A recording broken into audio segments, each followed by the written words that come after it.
जय श्रीराम भावांनो, good morning. आपण आलतो कांद्याला खाया टाकायला, कारण आपण हा कांद्याचा आपला दुसरा डोस आहे. हे बघा, असं आपण खाया घेतले, ते पूर्ण आपण कांद्याला खाया टाकून घेणार. बघू शकता, आपला आपण पहिला डोस दिलता कांद्याला, आणि आज कांद्याला खाया टाकून आपण आज कांदा भिजवणार आहे.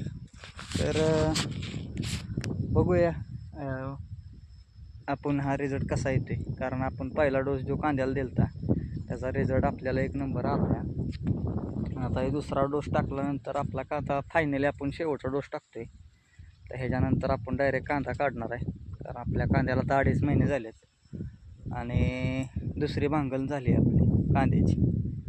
तर बघू शकता कांदा आपला कसा आला आहे. 2.5 महिन्याचा कांदा आहे आपला, एकदम एक नंबर कांदा आला आहे. तर बघूया आता ह्या दुसऱ्या डोस टाकल्यानंतर आपल्याला काय रिझल्ट कांद्याचा येतो. या जय श्रीराम भावांनो, खुश राहा, आनंदी राहा.